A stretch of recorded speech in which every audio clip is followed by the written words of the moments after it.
नमस्कार, मैं हूं ब्रिजेश पांडे और टीवी 9 डिजिटल के प्रोग्राम ब्रिजेश की बात में आपका स्वागत है। आज हम आपको बताएंगे एक ऐसे डिफेक्शन की जिसने दुनिया का सरदर्द बढ़ा रखा है। जी हां, बात हो रही है चीन के एक 30 साल के रॉकेट साइंटिस्ट की, जिसने बीजिंग से भागकर पश्चिमी देशों में शरण ले रखी है। सूत्रों का कहना है कि यह रॉकेट साइंटिस्ट 30 साल का है और इसने चीन के द्वारा बनाए गए नवीनतम हाइपरसोनिक मिसाइल डिलीवरी सिस्टम की तकनीक पे काम किया था, जो पूरे ब्रह्मांड का चक्कर लगाने के बाद स्पेस से आएगा और हीट सीकिंग तकनीक का इस्तेमाल करके पृथ्वी पर किसी भी टारगेट को हिट कर सकता है।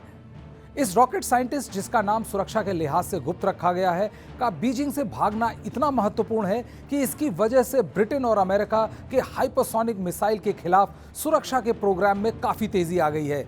केवल यही नहीं, ऐसा माना जा रहा है कि इस वैज्ञानिक के चलते अब चीन को करीब 2 साल लगेंगे अपने वर्तमान मिसाइल सिस्टम को अपग्रेड करने में और इस वैज्ञानिक के द्वारा दी गई जानकारी को बेकार करने में। यानी करीब 2 साल लगेगा, जिसमें चाइना इस लेवल पे अपग्रेड कर जाएगा कि जो भी ये वैज्ञानिक अमेरिका और ब्रिटेन को बताएगा वो अप्रासंगिक हो जाएगा। 2 साल का वक्त काफी बड़ा माना जा रहा है और ये पश्चिमी देशों को हाइपरसोनिक मिसाइल रेस में काफी मदद करेगा। जानकारी के अनुसार ये वैज्ञानिक चीन की स्टेट ओन्ड एविएशन इंडस्ट्री में काम करता था, जहां उसने एक मध्यम दूरी की हाइपरसोनिक बूस्ट ग्लाइड व्हीकल बनाने में मदद की, जो DF-17 मिसाइल, जिसकी रेंज 2000 मील है, को कैरी कर सकता है।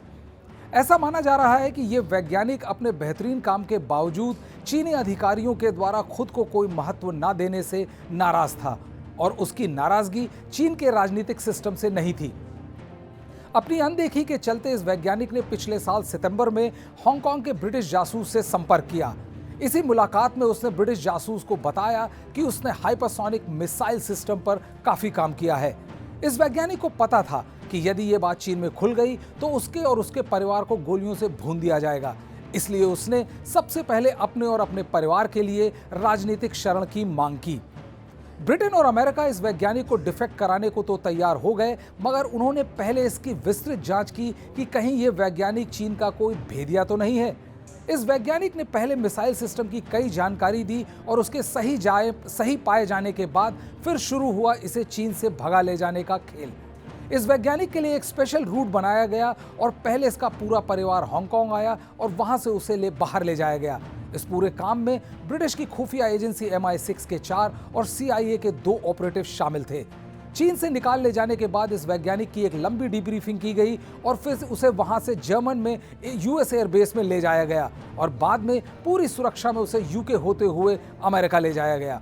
इस वैज्ञानिक का चीन छोड़कर भागना इसलिए बेहद महत्वपूर्ण है क्योंकि हाइपरसोनिक मिसाइल एक लेटेस्ट टेक्नोलॉजी है जिसमें चीन अन्य देशों से काफी आगे है। हाइपरसोनिक मिसाइल आवाज से भी तेज गति से चलता है और अपनी बूस्ट ग्लाइडर डिलीवरी सिस्टम से इसको इंटरसेप्ट कर पाना बहुत मुश्किल हो जाता है।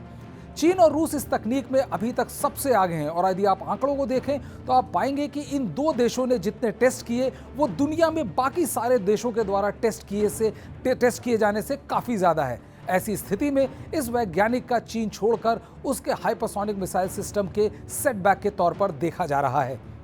ब्रिजेश की बात में आज इतना ही। कल फिर मिलते हैं एक नए मुद्दे के साथ। तब तक देखते रहिए TV 9 डिजिटल।